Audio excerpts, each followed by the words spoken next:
Okay, class 10th. Now the topic that I will be covering is chemical equation. ये topic बहुत complicated है, कई बच्चों को नहीं समझ में आता है। मैं इसलिए बोल रही हूँ क्योंकि प्लीज़ यहाँ समझने की कोशिश करिएगा, यहाँ नहीं समझेंगे नीड क्यों है, क्यों केमिकल इक्वेशंस आप रट तो लेंगे लेकिन रट के कभी पूरी लाइफ या जब तक आप हायर एजुकेशन में नहीं जाते तब तक आप ये प्रॉब्लम सॉल्व नहीं कर पाएंगे। तो प्लीज़ इसको यहाँ समझने की कोशिश करिएगा। कोई भी क्वेरी होती है पूछते रहिए, जब तक पूछते रहिए जब तक कि आपको कन्फ्यूजन क्लियर नहीं हो जाता। फाइन। तो कल मैंने केमिकल इक्वेशन आपको एक्सप्लेन कर दिया था कि केमिकल इक्वेशन क्या है। A symbolic representation of a chemical reaction is called as chemical equation. Now what are balanced chemical equations and what is the need of balancing a chemical equation? Balanced chemical equations का मतलब होता है कि जब reactants, इस side reactants लिखते हैं और एरो लगा के राइट साइड पे प्रोडक्ट्स लिखते हैं, तो बैलेंस्ड केमिकल इक्वेशंस का मतलब होता है when the number of atoms on reactants side, number of atoms on reactants side is equal to number of atoms on product side. ऐसी इक्वेशंस को हम क्या बोलते हैं? Balanced chemical equations. यानी रिएक्टेंट्स के साइड पे जितने नंबर ऑफ एटम्स यूटिलाइज हो रहे हैं, प्रोडक्ट्स जब बने तो उतने ही नंबर ऑफ एटम्स रहें, ना कम हो ना ज़्यादा हो, ऐसी रिएक्शंस को बोलते हैं बैलेंस्ड केमिकल इक्वेशंस। और आपने देखा होगा, आपने जब भी रिएक्शन देखी होगी तो हमेशा उनको बैलेंस्ड फॉर्म में देखा होगा। किसी के आगे 2 लगा होगा, कहीं 3 लगा होगा, कहीं 6 लगा होगा, कहीं 8 लगा होगा, कहीं 12 लगा होगा। क्यों लगाते हैं? अननेसेसरी रैंडमली कोई उठा के कोई नंबर नहीं पुट कर दिया गया। आप अगर उसको टेस्ट करेंगे, क्रॉस टेस्ट करेंगे, बैक टेस्ट करेंगे, तो आप ये वेरीफाइड पाएंगे कि ये चीज़ एक्चुअली लागू हो रही है, ये अप्लाई हो रही है उन बैलेंस्ड इक्वेशंस पे। तो what are balanced equations? Chemical equations when number of atoms on reactant side is equal to number of atoms on the product side, then such equations, chemical equations, are called as balanced chemical equations. अब question आता है कि भाई balance क्यों करना है, ऐसे क्यों नहीं छोड़ देते, क्यों करूँ बैलेंस में? नहीं करना, इसलिए करना है क्योंकि एक यूनिवर्सल लॉ है। आपने फिजिक्स में बहुत सारे लॉज पढ़े होंगे, law of gravitation, law of motion. ऐसे ही केमिस्ट्री में भी बहुत सारे लॉज हैं, जिसमें एक बहुत यूनिवर्सल लॉ है, law of conservation of mass. law of conservation of mass. According to this law, as per this law, ये law क्या कहता है? that matter can neither be created, कल मैटर बताया था, मैटर आप लोगों ने क्लास 9th में पढ़ा है। Matter is what?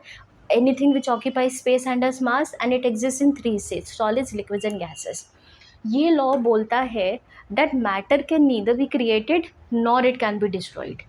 आप ना तो मैटर बना सकते हैं किसी भी तरीके से, आप ना तो मैटर को प्रोड्यूस कर सकते हैं, ना उसे डिस्ट्रॉय कर सकते हैं, ना उसे ख़त्म कर सकते हैं।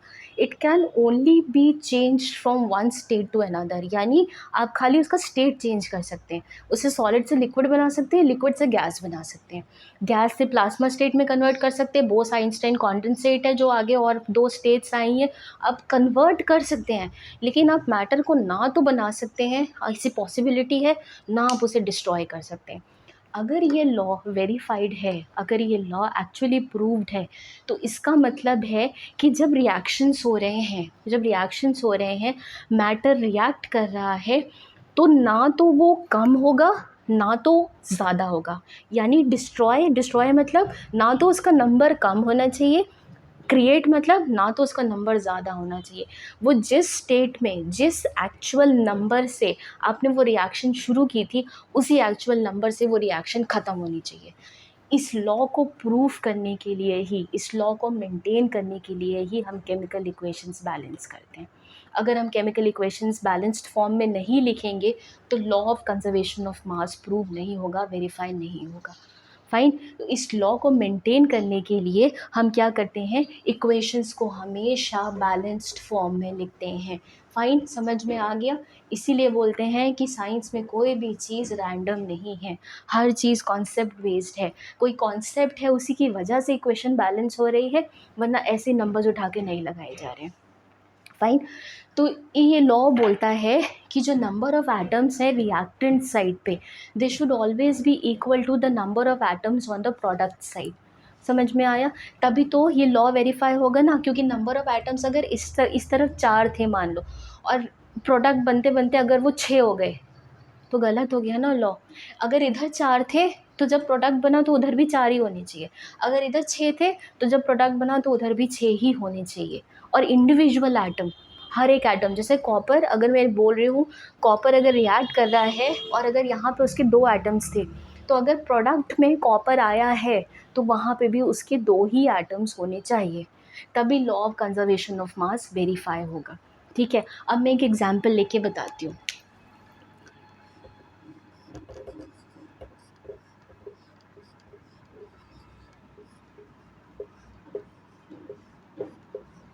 ये क्या है?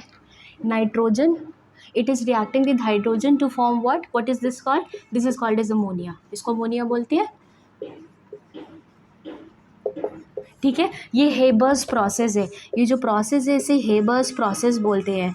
हेबर्स प्रोसेस क्या है? इंडस्ट्रियल प्रोसेस है जिसकी मदद से आप अमोनिया लार्ज स्केल पे मैन्युफैक्चर करते हैं। फाइन, अमोनिया का लार्ज स्केल प्रोडक्शन जो है वो हेबर्स प्रोसेस से होता है। समझ में आ गया? ये मैंने एक्स्ट्रा बता दिया, ये कहीं लिखना हो तो लिख लेना, ये कई बार पूछा जाता है, आपके जो पेपर्स होते हैं, एग्ज़ाम्स होते हैं नेशनल लेवल पे, उस पे आता है। ठीक है, now why do I need to balance this equation? Why can't I write it like this? इसको ऐसे ही छोड़ दो तो, if I leave it like this, I can not. In fact, nobody can. Why? Because this equation is not verifying, it is not proving the law of conservation of mass. How? Nitrogen के atoms कितने हैं? यहाँ कितना लिखा है? 2। तो nitrogen के atoms कितने हो गए? 2। अभी हाइड्रोजन के एटम्स देखो, अभी मैं सिर्फ रिएक्टेंट साइड पे हूँ, मैं प्रोडक्ट साइड पे नहीं गई हूँ। फाइन, हाइड्रोजन के एटम्स कितने हैं? 2।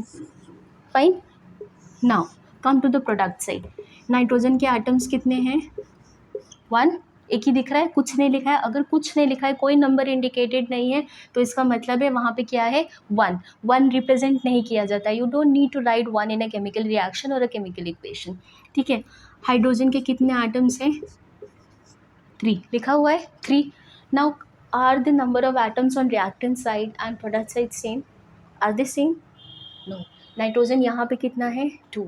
यहाँ पे कितना है? 1। हाइड्रोजन यहाँ पे कितना है? 2। यहाँ पे कितना है? 3। तो ये इक्वेशन अगर इस फॉर्म में लिख दी गई है तो ये law of conservation of mass verify नहीं कर रही है। इस इक्वेशन के अकॉर्डिंग या तो मैटर डिस्ट्रॉय हुआ है या क्रिएट हुआ है, एंड दिस कांट बी। अगर ये कंडीशन है then matter cannot exist. Matter को ना तो बनाया जा सकता है ना तो डिस्ट्रॉय किया जा सकता है, सिर्फ उसका स्टेट चेंज किया जा सकता है। तो मैं क्या करूँ कि ये equation law of conservation of mass verify कर दे? क्या करूँ, कैसे करूँ? सिंपल सी चीज़ है। सबसे पहला जो रिएक्टेंट लिखा है वो देखो क्या है? नाइट्रोजन लिखा है, उसके पास नंबर क्या लिखा है? 2। फाइन, अगर मुझे यहाँ पे नाइट्रोजन 2 चाहिए तो मुझे क्या करना पड़ेगा? नाइट्रोजन यहाँ पे 2 चाहिए तो मुझे क्या करना पड़ेगा? इसका मतलब ये 2 यहाँ पे ले आना चाहिए। अब मैं N2H3 तो नहीं लिख सकती क्योंकि अमोनिया का फॉर्मूला N2H3 होता ही नहीं है। अमोनिया का फॉर्मूला क्या है? ये। तो 2 लगाने की पॉसिबिलिटी कहाँ है? यहाँ तो नहीं लग सकता। कहाँ लगेगा? यहाँ पे।